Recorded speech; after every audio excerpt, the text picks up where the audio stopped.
Bapak Ibu, saudaraku yang terkasih, saya menyampaikan sebuah renungan singkat yang bertemakan kekerasan terhadap sesama. Saya membacakan satu ayat firman Tuhan dari kitab Amsal 16 ayat yang ke-29.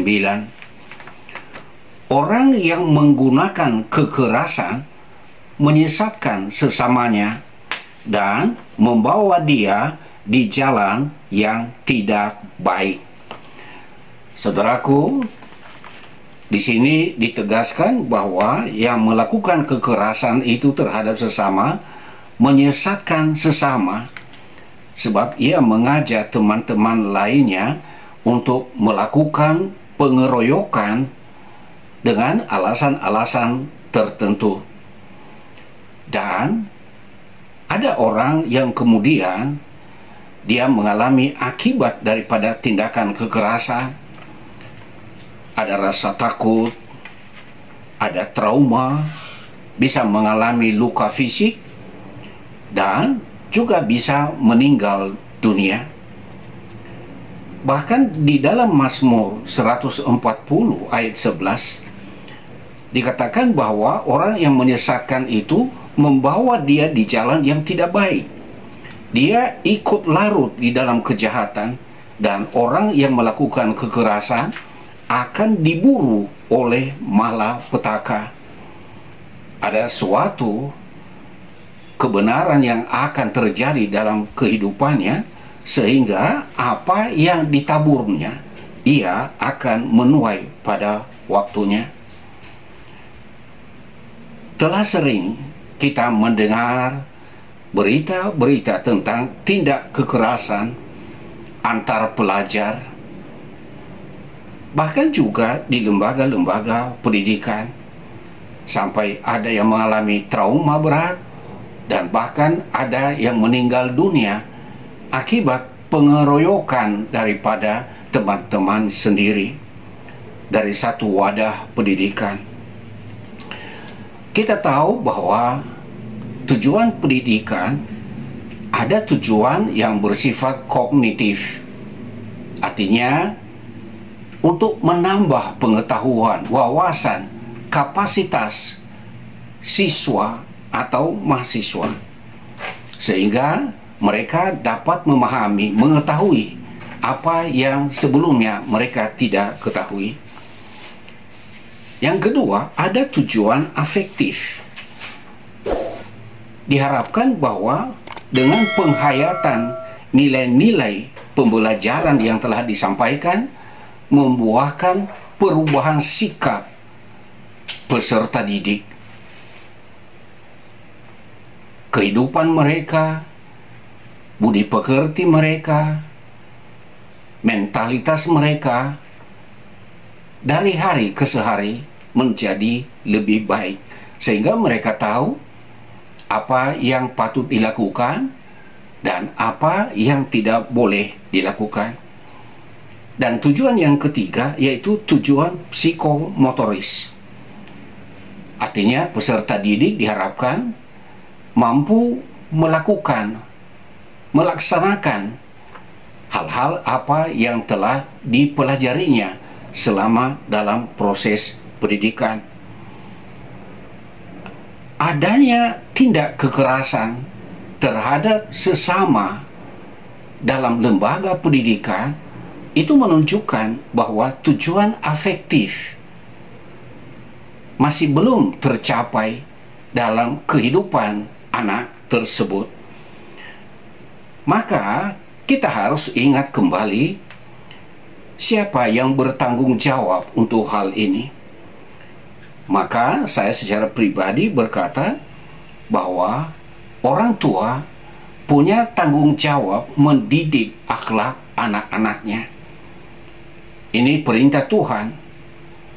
Kita punya tanggung jawab mendidik anak-anak kita sehingga ia memahami apa yang baik, apa yang tidak baik, tatkala mereka berada di luar rumah di sana bersama dengan anak-anak yang lain. Mereka memiliki rasa solidaritas, persahabatan yang baik dan tidak melakukan hal-hal yang tak terpuji. Yang kedua adalah lembaga pendidikan.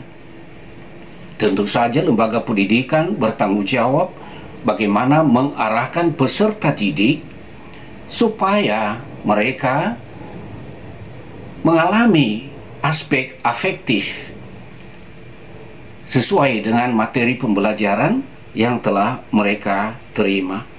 Saudaraku, memang perlu ada ketegasan yang terukur.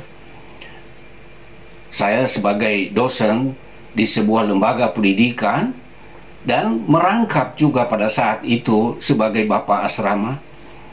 Di asrama ini mahasiswa tinggal bersama dan mereka memiliki jadwal untuk mengatur kegiatan di asrama, termasuk giliran masak. Hari Senin siapa, Selasa siapa, dan seterusnya. Masing-masing punya jadwal. Nah, ada seorang mahasiswa ketika gilirannya hari Senin, seharusnya dia harus bangun 4:30 pagi, tetapi dia tidak mau bangun. Dan sekalipun teman-temannya mengingatkan dia, hari ini jadwal kita untuk memasak, kamu bangun. Kita perlu masak, menyiapkan sarapan pagi, dan perlu kita mengepel. Tetapi pria satu ini betul-betul membandel. Dan karena dia sudah dibangunin sampai 2 bahkan 3 kali, malah dia lari ke dapur dan mengambil pedang yang cukup panjang. Dan dia mengejar temannya tadi yang memanggil dia untuk bangun. Saat itu ada mahasiswa yang lain yang menahan dia sehingga tidak sampai dia membacok dengan pedang. Tapi setelah saya tiba di tempat, saya diberitahukan hal itu oleh yang bersangkutan yang nyaris menjadi korban. Dan kemudian saya tanyakan kepada mahasiswa yang lain dan mereka memberikan kesaksian bahwa itu benar Pak, sudah terjadi tadi pagi. Lalu kemudian saya memanggil anak yang membawa golok tadi, saya bertanya dan memang dia mengakui semua kejadian itu. Dan saat itu saya berkata kepadanya, saya sebagai bapak asrama memberitahukan kau keputusan penting. Pagi ini kamu siap-siap, semua pakaian memasukkan di dalam koper. Jam 12 siang kamu harus angkat kaki dari asrama ini dan kamu kembali ke rumahmu. Memang dia menangis dan saya berkata tidak ada keputusan lain. Lalu ia menelpon pimpinan sekolah tinggi teologi ini dan dia memberitahukan bahwa bapak asrama sudah mengeluarkan aku dari asrama. Bagaimana dengan kuliah saya Pak? Pimpinan sekolah ini juga mengatakan, kalau bapak asrama sudah tidak bisa memimpin dirimu, siapa lagi yang bisa mengatur kehidupanmu? Kamu sudah dikeluarkan dari asrama. Demikian juga keputusan. Hari ini juga kamu dipecat sebagai mahasiswa.